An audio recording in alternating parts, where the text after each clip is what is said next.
Outside one of Portland's most well-known hotels, people made signs and called for a boycott. The people who own businesses are responsible for their actions. While our local congressman stopped in here to KGW to essentially say you're un-American if you give a single dollar to any of Gordon Sondland's businesses. What I would like is to get Gordon's attention. Sondland founded Providence Hotels, and you'll recognize the names of some of these places like the Heathman, the Sentinel, or Hotel Deluxe. He is currently the U.S. ambassador to the European Union and smack dab in the middle of the impeachment inquiry and the Ukraine scandal because of some questionable text messages. I actually spoke with President Trump just a few minutes before he placed the call. Sondland's ties to Portland go way back. Born in Seattle, he raised a family here, grew a fortune here in commercial real estate and hotels. His wife was born in Portland. They're philanthropists. They walked on what looked like Cannon Beach in this government promo video. I'm very excited about being President Trump's selection. A successful businessman turned diplomat, now in the thick of a huge political scandal, felt on the Portland streets outside his businesses and by the hundreds of employees working inside. KGW's Mike Benner explains the call to boycott and what's next for Sondland. We're told Gordon Sondland is doing everything in his power to get in front of lawmakers to tell them what he knows. More on that in a moment. For now, Portland hotels that Sondland's been associated with are feeling the heat. Hotel Deluxe is one of them. Oregon Congressman Earl Blumenauer is urging people to avoid these places at all costs. Outside Portland's Heathman Hotel Wednesday evening, a small but passionate crowd calls attention to Gordon Sondland, founder of Providence Hotels, the company that operates the Heathman, also the current U.S. ambassador to the EU. This man obstructed justice, so we're seeking justice. Sondland unexpectedly became a key figure in the impeachment inquiry into President Trump. His name has come up in text messages related to the president's interactions with Ukraine. On Tuesday, Sondland was scheduled to testify before Congress, but at the request of the State Department, he did not. We're here to draw specific attention to this local business person's involvement in the Ukraine scandal. We're talking about what I think is the gravest threat to our democracy that any of us have ever seen. Oregon Congressman Earl Blumenauer is so upset he's actually calling for a boycott of the Heathman Hotel and the 5 other Portland hotels Providence oversees. That includes the Sentinel and Hotel Deluxe. What I would like is to get Gordon's attention and for the public to understand there are things they can do. People need to dial down on how serious a threat this is to the democracy. That threat to democracy, as the congressman calls it, explains why on this chilly evening, this crowd is camped outside one of Gordon Sondland's Portland properties. I'm horrified at what's going on, at the lawlessness, at the flaunting of congressional oversight. Tonight we did receive statements from Providence Hotels and Sondland's personal attorney. First, Providence Hotels is saying, to be clear, Ambassador Sondland ceased being an executive with our company well over a year ago when he was appointed to public service.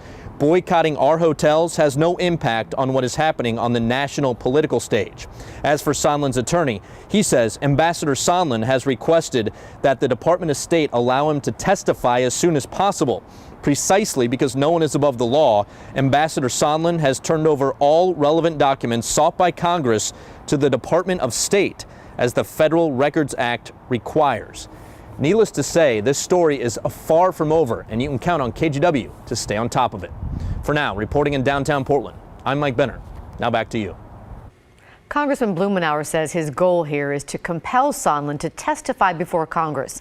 Nothing more. You can hear more of his thoughts about Sondland and the impeachment inquiry online at kgw.com. So police still won't really tell us much about the shooting that closed Highway 30 in St. Helens for most of the day today.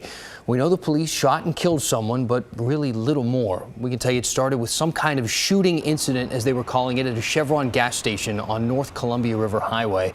Police responded just before 5:30 this morning. They used deadly force, and the suspect died on scene. They gave no other details. Highway 30 didn't reopen until about 6 o'clock. Developing tonight, hundreds of thousands of people across Central and Northern California are preparing for widespread power outages. Pacific Gas and Electric has started shutting off power to nearly 800,000 customers. The company says the shutoff is designed to prevent equipment from sparking fires as heavy winds move in. PG&E has been blamed for several massive wildfires, including the fire in Paradise, California, that killed 86 people. Leaders urge people to prepare for a full week without power. Some say they just can't afford to do that. It's getting expensive. I mean, on top of everything else, I don't want to keep replacing groceries too. I had to replace 100% of my life. Now I'm having to replace groceries all the time because the wind blew.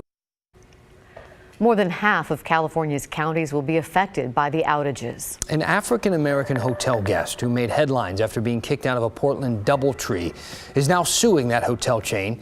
The man claims that he was the victim of racial profiling when a security guard kicked him out of the hotel while he was making a phone call in the lobby. The video of the confrontation went viral. According to the lawsuit, 35-year-old Jermaine Massey was staying at the DoubleTree in the Lloyd district when a security guard asked if he was a hotel guest. The suit says, although Massey said yes and gave him his room number, the guard told him he was loitering and called police, who then escorted Massey off the property.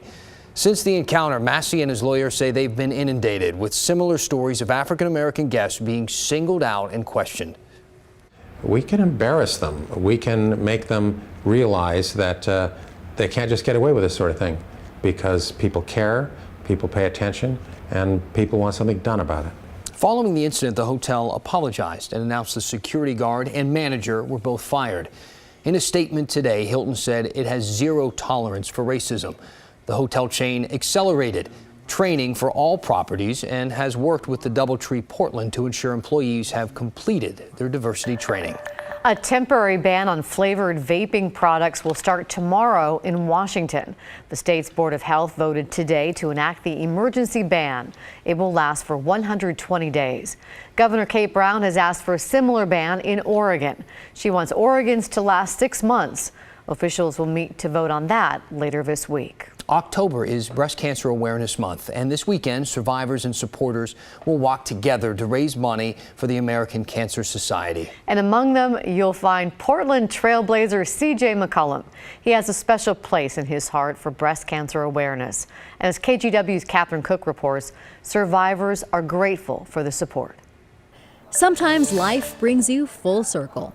For longtime Moda Health employee Linda Baird, I'm a breast cancer survivor for 5 years. This is one of those moments. I prayed to God that, I got through everything and all that. On this day, she's standing on the top deck of the Moda Tower, sharing how others can join the fight against breast cancer. This Sunday, she'll take part in the American Cancer Society's Making Strides Against Breast Cancer fundraising walk on Swan Island. Moda Health is a sponsor. I can hope that more men will get involved and come to the walk and be out there and supporting everybody. Funny you mentioned that, Linda. How you doing? Portland trailblazer CJ McCollum will be there Sunday. He's an ambassador for the Real Men Wear Pink campaign. My message to men is to understand that it's more than just a woman's fight. It's a society. It's a societal fight against breast cancer. We all can be affected by it, whether you get it or not. CJ began partnering with Moda Health a few years ago to promote breast cancer awareness with his mom. And for women over 40, annual screenings can detect cancer early and increase chances for survival. Thanks for the reminder. For Linda, her diagnosis came after a routine screening in 2014. Fortunately, doctors caught it in time. It was really scary and it, threw me for a loop because none of our family ever had breast cancer. Now she's grateful for her family's support and for people like CJ. I'm just a man behind the scenes who's wearing pink, that's all. In downtown Portland, Catherine Cook, KGW News. CJ's a good man. Looks like a good time. All right, still ahead tonight. Powell's Books gets a lot of love in Portland, we know that, but it's just a few blocks away from Portland's oldest bookstore. For now, as Cameron's Books faces eviction after 81 years in the same spot, there is a new push to save it. And later, the daughter of a Mercy Corps co-founder sought help from her father's abuse for years and was failed again and again. Now Tanya Culver-Humphrey's voice can't be silenced. Hear her story in her own words. It is a clear, cold night out there. I'm Matt Safino. Already we have temperatures in the 30s in parts of the viewing area, like in Sherwood, 37. Frost advisory, freeze warnings, all of that, but there is a warm up on the way too.